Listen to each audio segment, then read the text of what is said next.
Reduction Act for any number of years. So that's something we're proud of on this committee, and it's a wonderful tradition. We hope that we can continue to take advantage of it, and with your presence. But welcome aboard. We're delighted to hear from you. Thanks for joining us. Thank you so much, and I look forward to that. I look forward to getting to know everybody and finding those places we can work and use good common sense. I'd love to have been involved in the conversation with refrigerant, considering I've owned several HVAC companies and have a pretty strong opinion on the direction, just because from practical use, right? But I appreciate that, and it's an honor to be on the committee. Sorry about sliding in here late. I'm still trying to find where the committees are. So You're right on time, and the restroom is right outside the door. So I figured that one. Need I that got as that well. one. I was in the Armed Service Committee and was since I'm on the back side of that panel, it took a while to get there. I'd like to visit a little bit with Mr. Spear. California, obviously, they're proposed replacing the diesel trucks with battery electric vehicles and trucks on the road. For the Air Source, obviously, board. What has this meant for the prices of vehicles?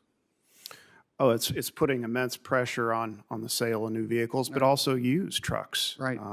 Significant costs in making equipment newer, safer, more environmentally friendly equipment less available as a result. They're just out of reach. Right. Well, as a guy that has a CDL in my back pocket, I've owned multiple semis. We've had fleets of vehicles out there. I've driven in California, and traffic's pretty bad, right? Yeah.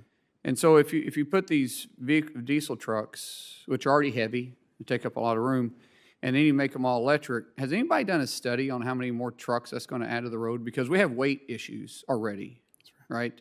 And so we kind of got two options here. Either we increase the weights of these vehicles that they can move, which could drastically affect safety, or we're going to have to literally put 3 to 1 on the road just to be able to move the same product we're moving now. Has anybody done the study on that and what congestion that's going to cause? And honestly, how much bigger of a carbon footprint that's going to put on California? Yeah, the American Transportation Research Institute's done some pretty significant recent studies on this subject and the impact that it's going to have. And looking logically at the availability of minerals to create those batteries, these are 5,000-pound batteries or more going into these trucks.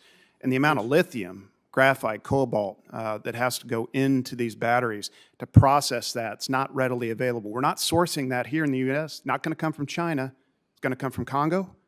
I mean, that needs to be decided in terms of availability of the equipment. Right. Beyond that, the infrastructure to charge it, not in place. And then the amount of electricity needed to charge it. ATRA did this study, and they're showing that to charge all trucks and cars currently on the road would be 40% of current capacity. Right. I mean, think about that. Where's the power gonna come from, especially in California where there's already rolling, blackouts? So, this is a question that we believe has to be answered before you move forward with such an aggressive timeline. That's also, by the way, not just confined to California. It's gonna set the national standard for the entire country if the EPA doesn't step in. So we need a national framework. We're interstate commerce. You've driven across the country in a truck. You understand that. And Chris, to your point, for the reference of those that are listening, the average house has a 200 amp service that goes to every house. To charge 2 vehicles overnight, these aren't semis. And we're talking about infrastructure here. Just to charge, the average household has 2 vehicles. To charge those vehicles overnight, you would require to take a 200 amp service house to a 400 amp service house. Now, as someone that owned a fleet of 300 plus vehicles on the road every day, I can't imagine how much power it cost me at night to charge all those trucks. And this is something that's short-sighted when we start talking about California's proposals. I understand what they're trying to get to, but are we thinking long range? Are we actually paying attention to the safety, the effects on the grid? Last time I checked, they still have rolling blackouts without going all electric. That's right. So where's that infrastructure going to come from? And sir, as you say, we work together. This is a point that we need to have a deep discussion on, because when we start talking about renewable fuels versus fossil fuels, there seems to be somewhat a divide.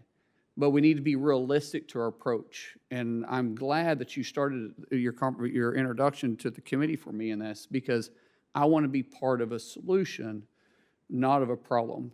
The Choctaws, who I have a privilege to represent, Choctaw Nation, and I'm Cherokee and proud to be Cherokee. The Chief Batten, he says that when we think of decisions, we think generational, not today, but we think generational. And in this effect, we need to be thinking about both, the effect today and generational, what our long-term goals are. So I look forward to working on the committee.